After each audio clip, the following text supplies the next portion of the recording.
قل هذه سبيلي أدعو إلى الله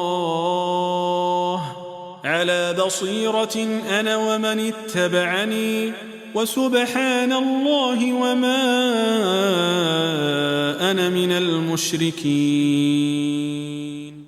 بسم الله الرحمن الرحيم. الحمد لله رب العالمين، وأصلي وأسلم على المبعوث رحمة للعالمين سيدنا محمد وعلى آله وصحبه أجمعين. أما بعد, dear brothers and sisters in Islam, Assalamu alaikum wa rahmatullahi wa barakatuh, and welcome to this new episode of Ask Zad, coming to you every Sunday at 4 o'clock Mecca region time, that is after Asr prayer. And as usual, due to the constraints of time, we will go straight to your calls. And the first caller is CD from Germany. Assalamu alaikum, Sheikh. Salamtullah. How are you, Sheikh? I'm doing well, alhamdulillah. Sheikh, there was a fatwa from you that everyone who cannot, because of the school, that the school, there's no halal school, but only haram school, that the ones are obliged to migrate. But what about the da'is who make great work? Are they exempted from this law, or are they also obliged to leave, even though they make good work in their country? First of all, Akhi, I do not give fatwas. I give an opinion. And a fatwa has to be from a real scholar of Islam, someone who is acknowledged by other scholars and who has vast experience. And I do not give a fatwa per se. Rather, I convey to you what the scholars have said, and I make it in simple English. And I try to teach people the origin of this fatwa and how to adopt it and how to understand it. Now, when it comes to schools in the West, your most valuable asset are your children. Of course, after your religion, after your own chastity, blah, blah, blah. But your children are your capital. This is what most of us live to bring up and preserve their legacy through. Allah says in the Quran, قُوا أَنفُسَكُمْ وَأَهْلِيكُمْ نَارًا. Protect yourselves and your families from hellfire. So, by taking your children to such mixed schools, where they're stripped of everything that Islam teaches them, in regards of free mixing, in regards of awra, in regards of evolution theory, in regards of the existence of Allah Azza wa Jal, in regards of accepting immorality such as LGBT and the likes. If you do that, you would deliver your children by UPS to hellfire. You're doing that. Why? Because Allah ordered you to protect them and you're not doing so. So whether you do homeschooling, whether you migrate, whatever you do, you have to draw the line. When are you going to draw the line and say, no, this is haram? Sheikh, they forced my daughter to take off her hijab in order to study. Oh, it's okay, it's okay. Sheikh, they enforced my daughter to learn evolution and that there are doubts in the existence of Allah. It's okay, so because of the degree, it's a necessity. Sheikh, they order my daughter to wear swimsuits and swim with other teenagers. What else? Pole dancing? Akhi, give me a break. Where is your religion? Where's your jealousy? Where is anything that's related to Islam? So whatever you do, this is up to you. I'm just giving you the perspective in the light of the Quran and the Sunnah of what's happening. Now for da'is, it is the same concept. Do you think that I would choose to be a candle giving light to humanity while burning myself? What's the end result? I'm gonna be burnt, but people would have enjoyed temporary light. With all due respect, the hell with everybody else. I want to save my neck. I'm not willing to give people da'wah and call them to Islam and at the same time perish myself and destroy my own children. This is not da'wah. I have to take first care of myself and my closest to me. Then, yes, I would love to give sacrifices of other things, but not my own children, not my own family. The problem is our priorities are mixed. I know da'is who would say, I'm devoting myself for da'wah. Like people here going for tahfidh circles and raising the youth, that's good. They go to Medina, they go to Abha, they go to Taif with the kids to upbring them on an Islamic way, memorizing the Quran. That's good. What about your kids? Allah will take care of them. What is this, akhi? Is this the way of the Prophet ﷺ? No. This is following your whims and desires, not following Sharia. So I hope this answers your question. Farouk from Qatar. Assalamu alaikum, Sheikh. Salamullah wa barakatuh.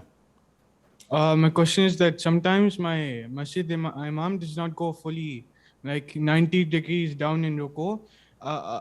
Like my guess is he's at like 70 to 75 degrees, but I know that he can go down fully because I've seen him do that. So is my prayer valid if he doesn't go down like fully 90 degrees? And also if he doesn't go down, then how can I like alert him? Okay, first of all, akhi, a lot of the people have this confusion that this is the proper ruku' and anything else is invalid, and this is not true. This is the proper ruku', I agree. But if you do it a little bit more, this is against the sunnah, your ruku' is valid. If you do it a little bit less, when people look at you, they won't say that you're standing. This is standing. This is a little bit bending. Yeah, this is not ruku'. This is, yeah, okay, now this is ruku'. So maybe he has problem in his back, maybe he has issues. Nevertheless, whoever looks at him, he would say that this is ruku' and the prayer is valid. If you would like to address it after salah and say to him, Jazakallah khair, I love your recitation, compliment him over many things, and then say that I noticed that you don't fully go to 90 degrees ruku'. Do you have problems with your back? Maybe he would say, no, I think I'm doing it right. And then you can explain to him that he's not and he has to go down a little bit. That would be diplomatic, inshallah. Shabana from the UK. Assalamu alaikum. Samtullah. I just had a question. I was wondering if you can give some advice to a student that has just started seeking knowledge in the deen. For example, his daily routine, his actions, and if you could recommend any books in English, please. Jazakallah. Wajazakum. First of all, this is not a easy question to address because this requires a lecture. Just to talk about students of knowledge behavior and actions and how they're targeted and how they're scrutinized and they're put under the microscope. This impacts Islam negatively. So the pressure is high. When you defend yourself, when you react to something, this is not something that you're doing that would only implicate or have implication against yourself. This would go and have a ripple effect over Islam. And this is why you are under pressure. So it requires a full-fledged lecture. As for the daily routine, there is no one size that fits all. Some people love to memorize and revise and study before Fajr time. So they wake up an hour or two before Fajr and continue after Fajr for an hour or two.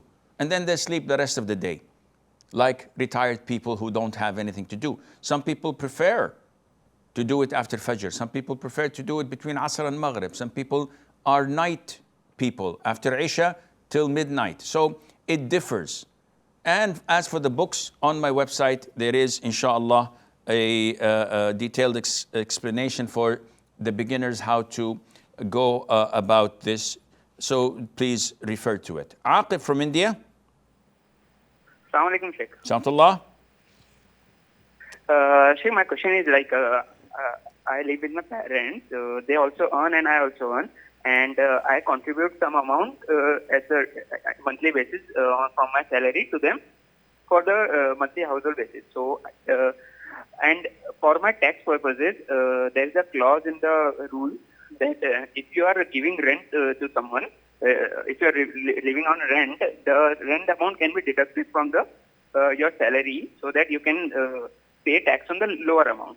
So my question is, can I go into an agreement with my parents that this amount is as a rent to you, so that I can show it to the government that I am giving this amount as rent and I can pay tax on the lower amount?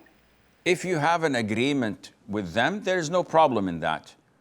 Because this is not lying. You're giving and contributing, for example, 10,000 rupees a month to the household. Whether they buy food, whether they pay electricity bills or whatever, it's up to them because you're living with them. So if they agree to allocate this amount to rent for you staying with them, there is no problem. However, I would suspect that the authorities would require a lease. They would require a contract between you and the landlord, which is not feasible, and you would have to lie. You're living in one of the rooms, so they're not leasing you that room per se, and there is no an official contract that you are allocated a portion of the house. If there is, and you can do it legally, there's no problem, inshallah, in that. Faizan from India. السلام عليكم شيخ. عليكم السلام ورحمة الله. رحم الله والديك وغفر الله لك. آمين. Sheikh, is it halal to use GIFs that are made from movies or haram TV shows? So GIF is basically a small video clip of 2 to 3 seconds that plays continuously. Nowadays, many GIFs are made from movies or haram TV shows. I know that if that GIF contains females, it is haram to use them. But what about GIFs made from movies or TV shows, but these GIFs have only male actors in them?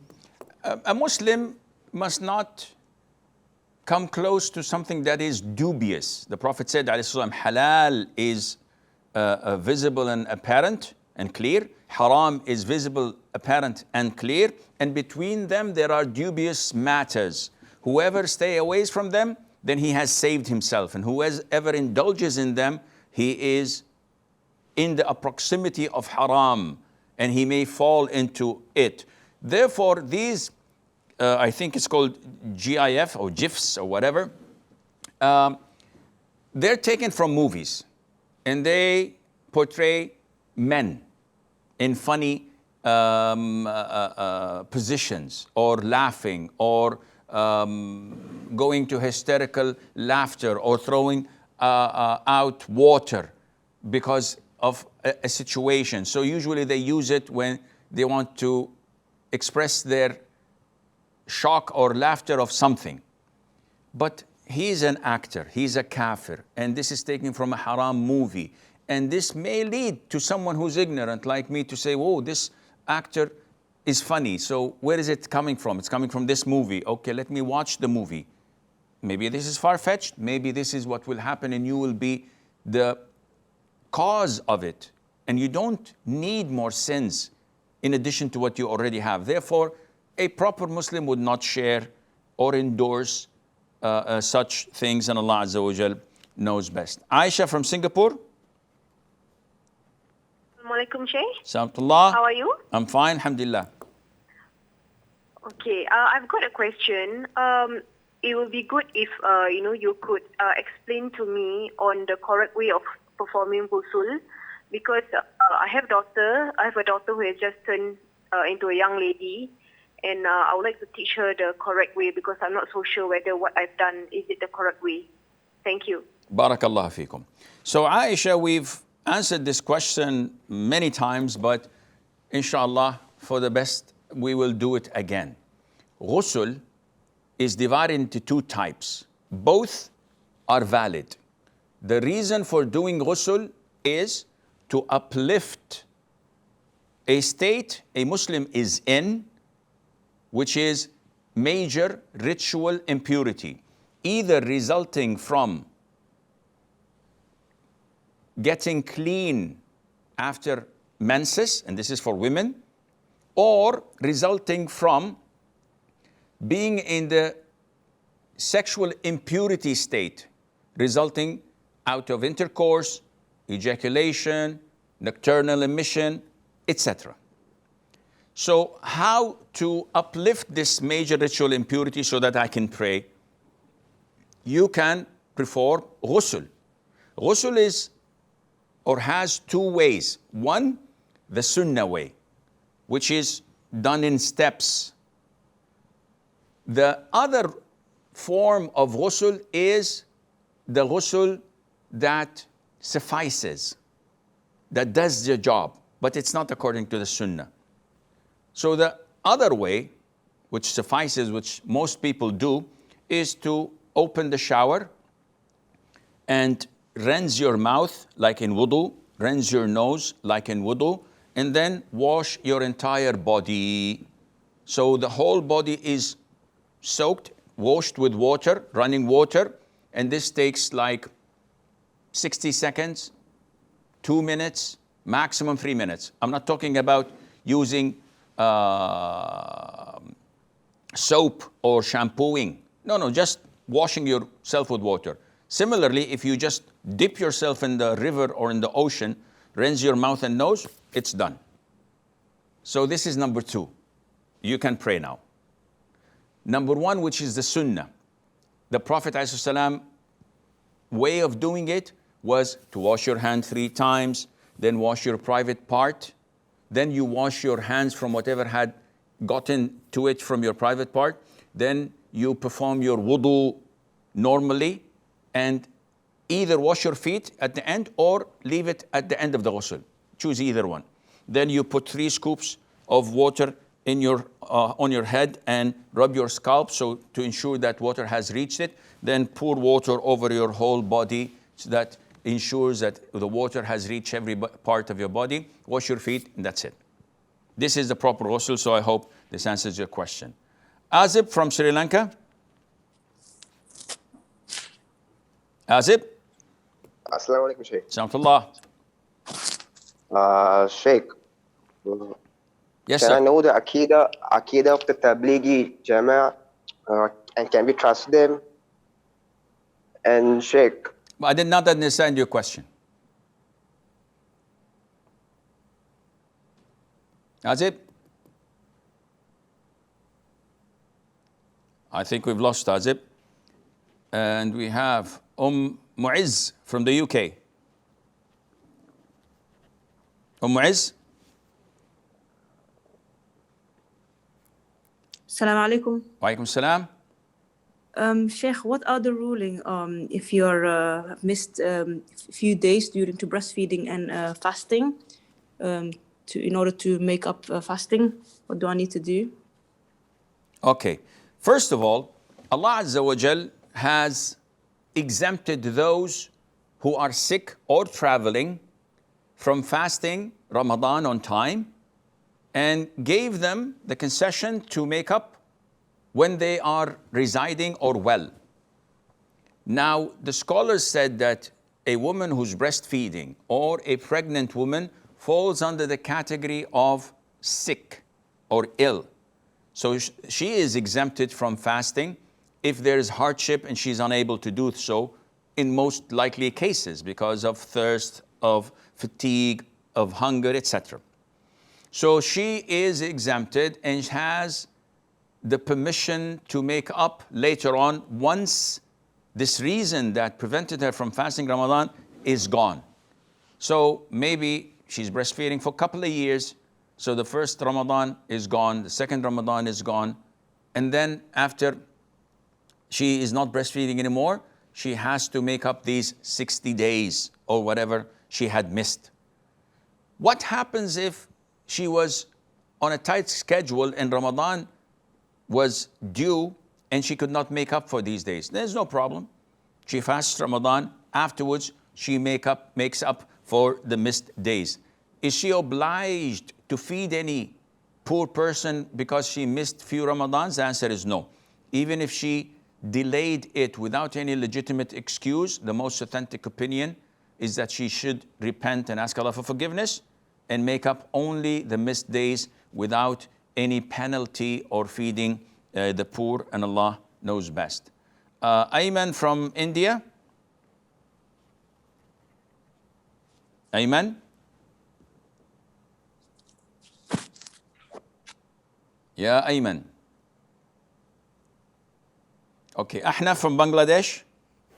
Assalamu alaikum, Sheikh. Salamullah. So, Sheikh, you said that if you are fearing someone who's not there and he has no power over you, and due to that fear, you refrain from doing something because you fear the consequences of what would happen if he were to be there, is shirk. So, I have a friend who is so afraid of he's so afraid of jinns that he is afraid to take his hand out of the blanket or make loud noises during night. So, does this fall under the same category, Sheikh? Akhi, this issue of fear that results into shirk, there is a lot of ambiguity regarding it in the heads of people. Fear can be natural, and this is something that you do not control. So my fear of the dark, my fear of the jinn, that they may come up and take me or have something harmful done to me, fear of a lion, fear of a reptile or a snake or a scorpion, all of these are natural fears. The fear of the jinn that leads to worshipping them, that leads to seeking refuge in them, that leads to things that can only be done with Allah Azza wa Jal, this is the shirk. But natural fear that, okay, go to this haunted house. You crazy? I'm not going in there. Oh, you're a mushrik. No, I'm not mushrik. I'm afraid, man. I'm afraid of the dark. Oh, you fear the jinn. So what? I fear the jinn. The jinn have the ability to harm me. And this is why I read قل أعوذ برب الناس ملك الناس إله الناس من شر الوسواس الخناس الذي يوسوس في صدور الناس من الجنة والناس. I'm seeking refuge in Allah Azza wa Jal from the devils of the jinn and of the humans. So this is natural. What is shirk is when it makes you do something which is a form of ibadah, sacrifice, seeking refuge in them, etc. And Allah knows best. Fahim from the Emirates. Assalamu alaikum wa rahmatullahi wa barakatuh. Assalamu wa barakatuh. Sheikh, if I buy a fish from the market or any place and it is not dead yet, for example, the crab or lobster or any other, is there any Islamic way to kill it? Okay. First of all, animals, fish, living creatures that depend on water, they do not follow the rules of land animals, which requires saying Bismillah and slaughtering them. So lobsters and crabs, these are dependent on water and they are sea creatures. And therefore, you can cook them even when they're alive. And unfortunately, this is what is done in sometimes. And this is not considered to be torturing them because this is one of the ways of Islamically killing them and cooking them. So there is no etiquette Islamically in doing so, and Allah Azza wa Jal knows best. Muhammad from the Philippines. Assalamu alaikum, Sheikh. Salamullah. Assalamu alaikum, Sheikh. Wa ilaykum, Zakallah khair. Sheikh, my question is it permissible, Sheikh, to buy cars that have logos with animals or a face, just like Ferrari or Lamborghini, Sheikh? Jazakallah khair. Wa jazakum. Having logos of animals on your car is permissible if it is 2D. So usually the logo of a Ferrari is not a statue like the logo of a Rolls Royce, for example. So the logo of a Rolls Royce is of a woman with wings. I don't know what they call it. Some of it pops off from the hood. Some of it is always there. This is a statue. But a Lamborghini's logo, what is it? A bull? A Ferrari, a horse that doesn't have facial features. Peugeot, I don't know if anybody buys Peugeots anymore, but it has a lion. These 2D pictures that don't have facial features, there's no problem in having them, inshallah. If they have facial features, then you have to cover the face, as in the case, for example, of Lacoste. where you have a gator or a crocodile, or I don't know what the difference is, I'm not from Miami, and they have eyes and a face, etc. This is something that has to be covered. Fuad from Bangladesh. السلام عليكم ورحمة الله وبركاته فضيلة الشيخ. وعليكم السلام ورحمة الله وبركاته. أحبك في الله يا شيخ. يحبك الله الذي أحببتني فيه. Sheikh, my question is it permissible to shaking hand with a disbeliever man? Barakallahu fi hayatik. Is it permissible to shake hands with a non-Muslim? The answer is yes. A non-Muslim is like any other person. We can shake hands with them, we can touch them. And even more than that, you can marry, not a non-Muslim man, you can marry from the people of the book. So if your wife is a non-Muslim, you can go a little bit further, I hope, than just shaking the hands. So there is no problem in that, insha'Allah. Ibrahim from Germany. Assalamu alaikum, Sheikh. Salamatullah. I have a question about selling services. About? For people.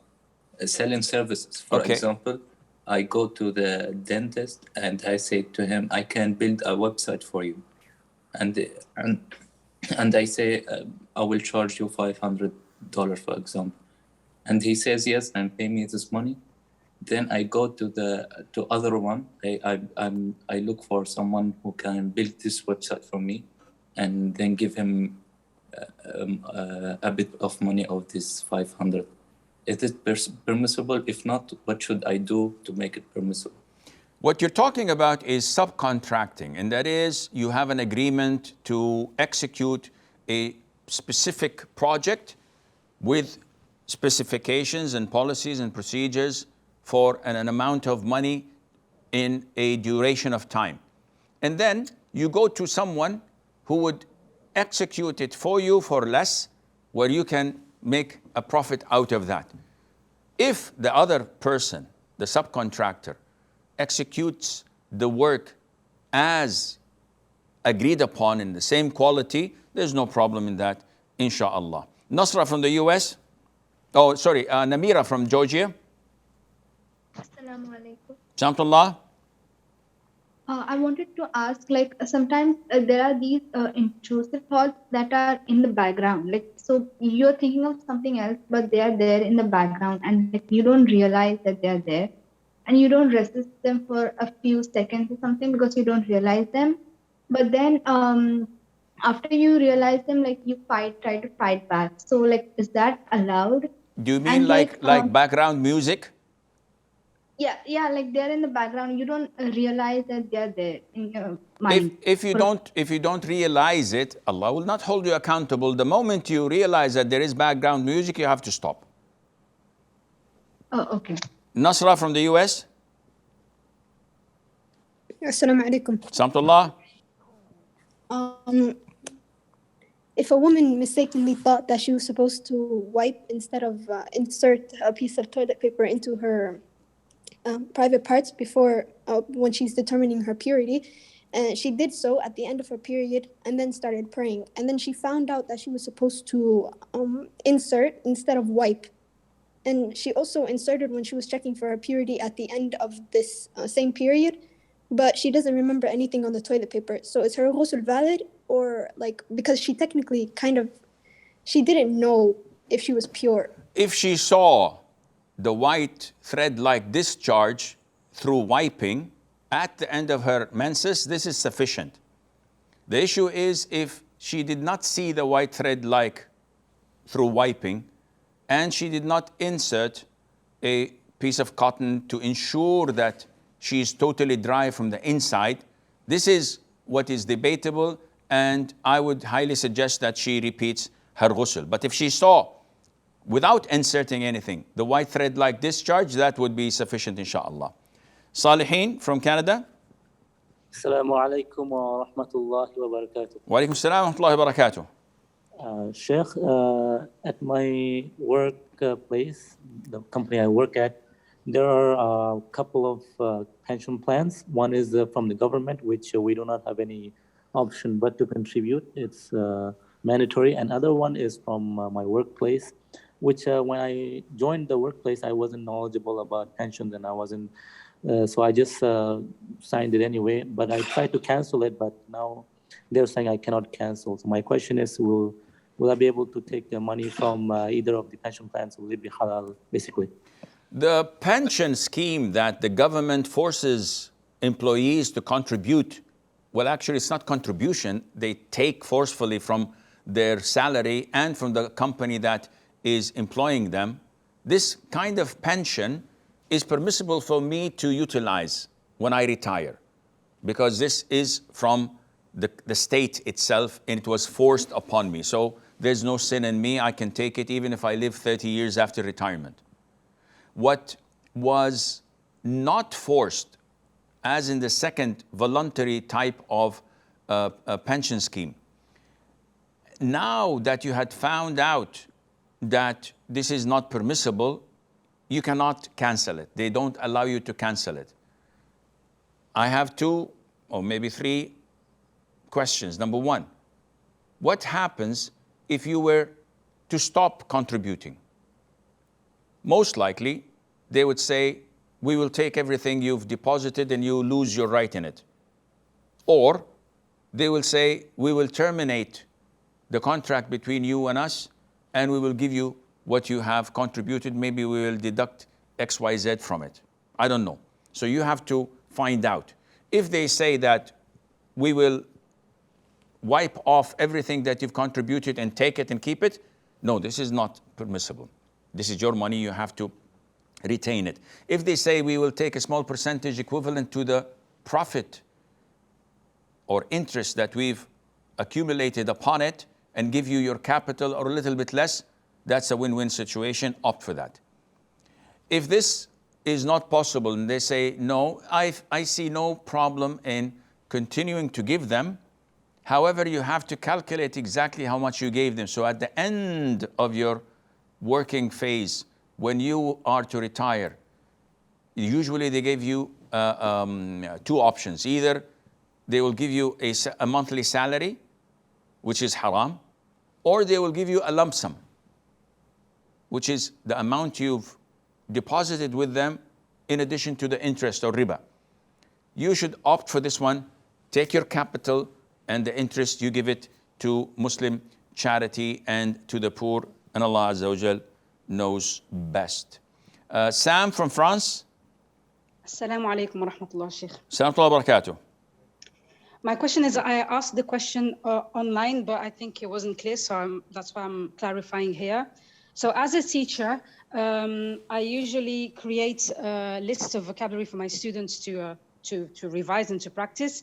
And there are online games where you can create your list, and then students will play the activity in class. And when they have the correct answer, so they have questions, they have to find the correct answer. When they get the correct answer, it's a kind of a gold quest. So they get gold, and they have 3 boxes, and they don't know what's inside each box. So they pick one randomly. And one of the boxes is you can take money from another, or you can take gold actually from another person, another student's playing.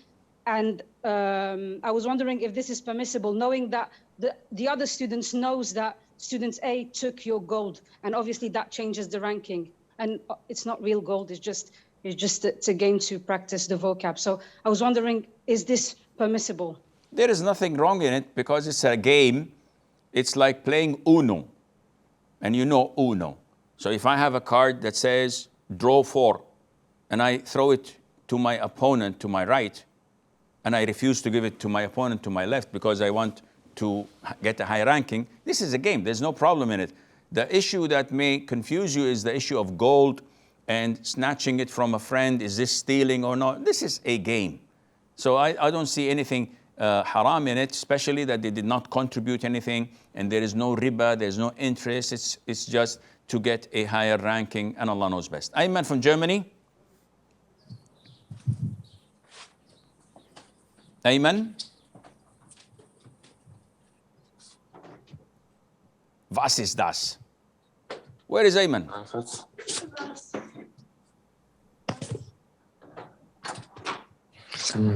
Alaikum assalam.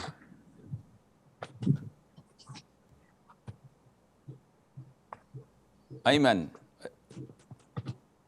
are you awake? Okay. Aqsa from Indonesia. ورحمة الله وبركاته شيخ. Salam wa rahmatullahi wa barakatuh.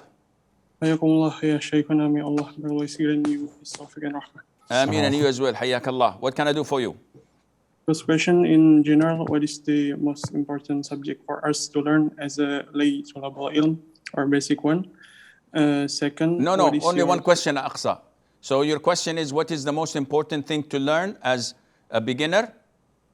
Yes. The most important thing for you to learn, Aqsa, is al-aqidah.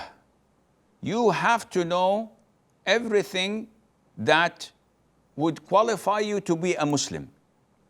So before praying, before fasting, you have to know who Allah is. And you can know this in a very little time. But the more you know, the better you set the foundation to build your knowledge upon. So the first thing is to know Allah Azza wa Jal, to know what breaks the shahada, la ilaha illallah, to know the rights of the Prophet ﷺ upon you, to know about the Day of Judgment, the messengers, the angels, the books, the destiny, arkan al-iman, all of these things, you have to know about them. And then, of course, the pillars of Islam. It's essential for you to pray today. You can't wait until next week, until I fix my aqidah, and then start to pray. No, you have to learn about this and start to practice in a simple way your salat, your daily rituals that you require in order to be a Muslim, and Allah knows best. And this is the third time, I think. Ayman from Germany. Assalamu alaikum. Salamtullah. كيف الحال؟ حياك الله. On Tuesday, my teacher wants me to go to a theater. You what? To a theater. Your teacher asked you to? Go to a theater. To a theater, okay. And I feel that there's mixing and music and so on. And okay, I think I understand your question, though. Your voice is very low, akhi. Your teacher asks you to go to a theater. This is probably a trip for the school or a journey, and in the theater there is a movie or there's a play, and there is music, there's free mixing. Is it permissible? The answer is no. You have to refrain and not go there to the best of your ability, as it's not permissible for us to do haram things. If this makes it or breaks it in terms of passing the exams, failing the whole year, this is something else we have to improvise for another solution, and that would require another question, and Allah knows best. This is all the time we have until we meet. Well, not next week, because next week I will be in Kuwait, inshallah, but the following week, with the grace of Allah, 2 weeks from yesterday. Until then, I will leave you fi amanillah. Wassalamu alaikum wa rahmatullahi wa barakatuh. قل هذه سبيلي أدعو إلى الله على بصيرة أنا ومن اتبعني وسبحان الله وما أنا من المشركين.